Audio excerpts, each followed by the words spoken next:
Dans cette capsule, tu vas apprendre comment faire la mise en texte à partir de ton plan. Comme d'habitude, je te donne une intention d'écoute, note les étapes par lesquelles je passe pour faire la mise en texte à partir de mon plan. Donc, c'est parti. Avant aujourd'hui, j'ai eu un dossier préparatoire à lire qui contenait différents textes qui portaient en gros sur les déchets, le recyclage, la protection de l'environnement. Puis, je devais préparer une feuille de notes à partir de ce dossier préparatoire-là, ce que j'ai fait. Et aujourd'hui, j'ai reçu la question pour ma lettre ouverte. La question, c'est « Sommes-nous prêts à réduire nos déchets? » Donc, pour ne pas la perdre de vue, je vais la réécrire ici au début de mon travail.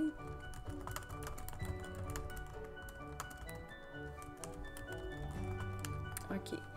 Et ce que je dois faire, en fait, c'est rédiger les 2 paragraphes de développement d'une lettre ouverte. J'ai pas d'introduction, pas de conclusion là, à rédiger pour cette tâche-là.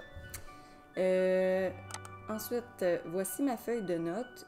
Après avoir reçu mon sujet, j'ai pris le temps de la relire, puis de sélectionner, puis de numéroter les idées de ma feuille de notes que je voulais retenir pour mes paragraphes de développement. Donc ici, j'ai les idées 1A, 1B, 1C, 1D. Ce sont les 4 idées dans l'ordre que j'aimerais conserver pour mon premier paragraphe de développement. Puis 2A, 2B, 2C, ce sont les 3 idées que j'ai retenues pour mon deuxième paragraphe. Évidemment, je n'ai pas retenu toutes les idées de ma feuille de notes, seulement celles que je considérais pertinentes, efficaces pour aider à convaincre. Donc, super.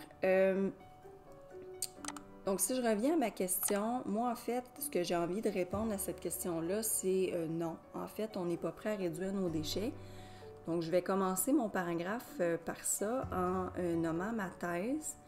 Je vais mettre un organisateur textuel parce que c'est mon premier paragraphe.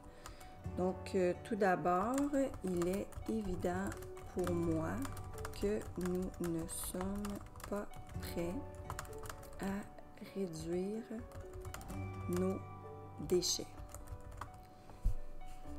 Bon, si je reviens à ma feuille de notes. En fait, la première idée que j'avais eue, c'était de comparer le Québec avec d'autres endroits dans le monde. Parce que le Canada, en fait, moi, ce que j'ai pu constater là, à la lecture des textes, c'est qu'on ne faisait pas grand-chose ici par rapport à cette question-là, puis ailleurs, ils sont beaucoup plus avancés.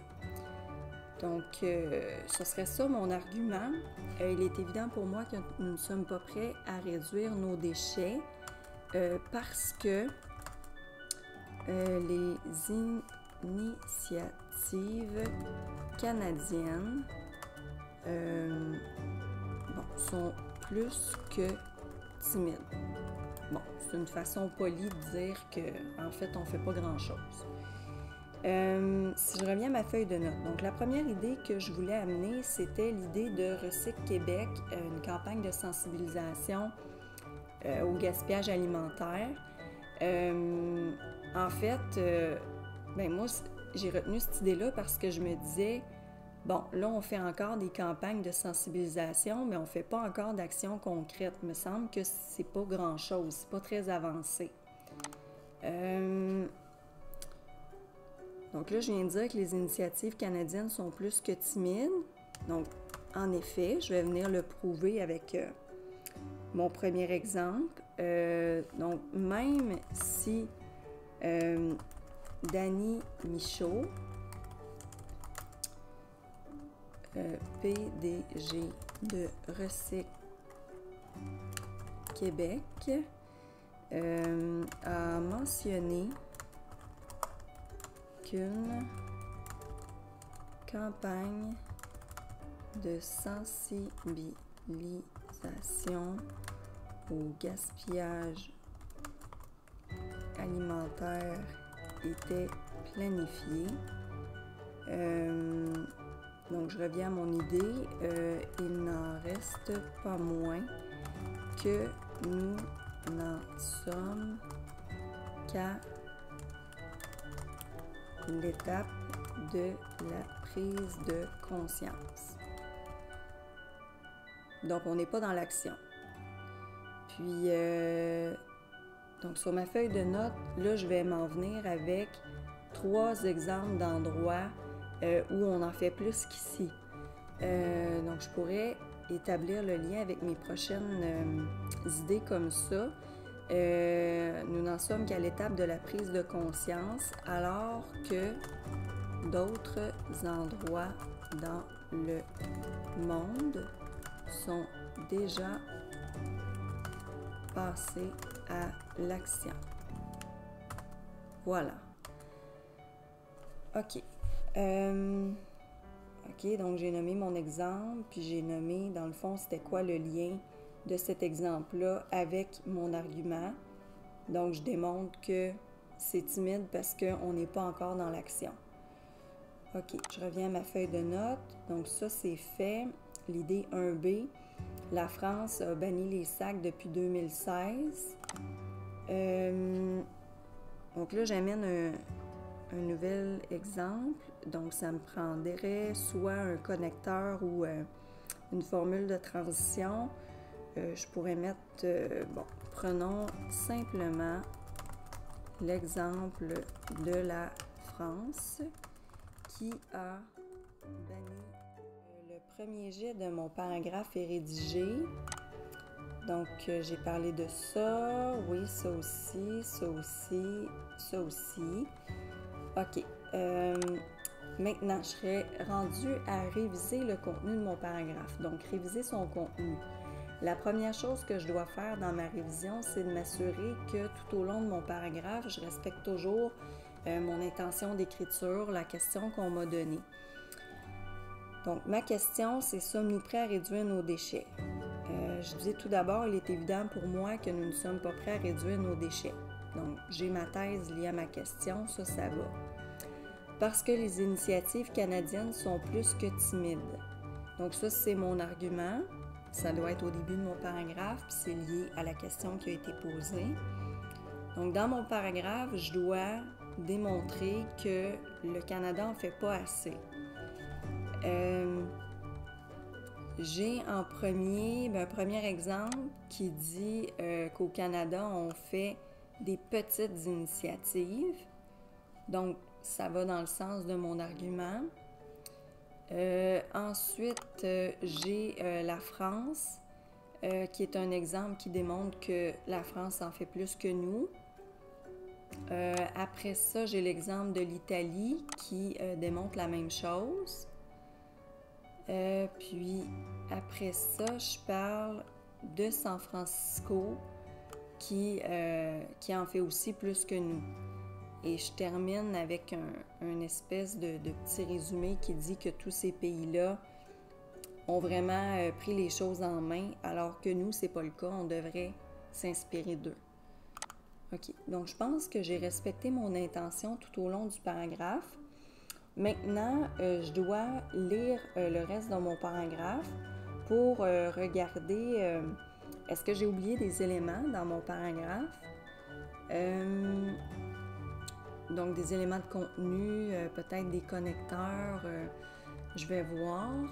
Donc, ça, je l'ai déjà lu. En effet, même si Dany Michaud, PDG de Recycle Québec, a mentionné qu'une campagne de sensibilisation au gaspillage alimentaire était planifiée, il n'en reste pas moins que nous n'en sommes qu'à l'étape de la prise de conscience, alors que d'autres endroits dans le monde sont déjà passés à l'action. Okay. J'ai un connecteur ici. J'ai l'exemple de ma feuille de notes que j'ai mis, puis j'ai expliqué pourquoi je l'ai mis là. Dans le fond, c'est quoi le lien que je fais avec mon argument. Donc, j'explique que c'est ça, on n'est pas très avancé. De plus, l'Italie permet l'utilisation de conteneurs réutilisables pour plusieurs produits, vin, lait, shampoing. OK, puis après, je parle de San Francisco. Donc, j'ai un connecteur. J'ajoute une nouvelle preuve, donc j'écris de plus, ça c'est bon. J'ai l'exemple de ma feuille de notes, mais j'explique pas le lien que je fais entre cet exemple-là et ce que j'essaie de prouver. Donc, qu'est-ce que je veux dire dans le fond quand je dis que l'Italie, elle utilise des conteneurs réutilisables? Bon, ben faut que je compare avec ici, j'ai pas le choix. Donc ici, les épiceries,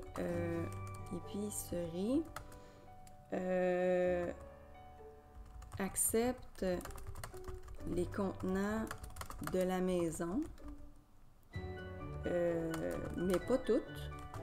Donc, il y a des épiceries qui ne sont pas encore rendues là et depuis peu de temps. Donc, ça fait pas longtemps qu'on entend parler de ça, d'utiliser des contenants réutilisables pour aller à l'épicerie. OK, donc là, il me manquait un lien important. Là, je l'ai ajouté, donc ça contribue là, à détailler ma preuve. Là. Ensuite, je dis dans le texte, les rebelles des poubelles, Hortense Chauvin parle abondamment de la ville de San Francisco qui a pris le taureau par les cornes en interdisant totalement les bouteilles d'eau à usage unique et en obligeant le recyclage des débris pour les entreprises. OK, donc, bref, le Canada devrait s'inspirer de ces pays et villes qui ont adopté des mesures agressives pour forcer les citoyens et les compagnies à réduire leurs déchets. OK, donc je commence cette preuve-là, puis je dis tout de suite dans le texte, on dirait qu'il n'y a comme pas de connecteur ou de formule de transition. Qu'est-ce que je pourrais mettre?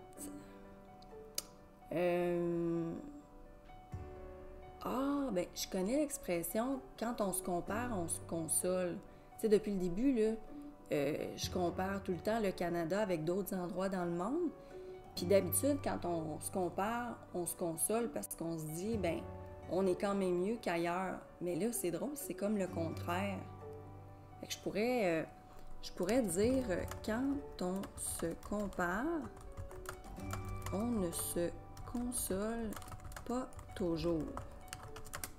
Puis là, ben, je pense que ça va amener habilement la comparaison entre le Canada puis San Francisco. Ça, ce serait bon. OK, donc là, après, j'ai mis mon exemple, puis j'ai expliqué ensuite, après, quel lien je faisais entre cet exemple-là puis mon argument. C'est qu'eux, ils ont fait plus de choses que nous. OK, donc ça, c'est fait. Donc, j'ai révisé le contenu. La dernière chose qui me resterait à faire, ce serait de revenir à ma liste de « je peux ». Donc, quand on a commencé à apprendre ça en classe, là, comment développer ses idées, puis écrire un texte cohérent, ben, on avait une liste de « je peux » à vérifier. Donc, je peux développer mes arguments. Je peux donner un argument pertinent qui appuie efficacement ma thèse sur la question traitée. Donc, ça, je pense que je l'ai bien fait. Ma question, c'était « sommes-nous prêts à réduire nos déchets? » J'ai dit que non, parce que on fait des initiatives très timides encore. Donc, je pense que ça va. Je reprends chaque argument de mon plan pour le développer.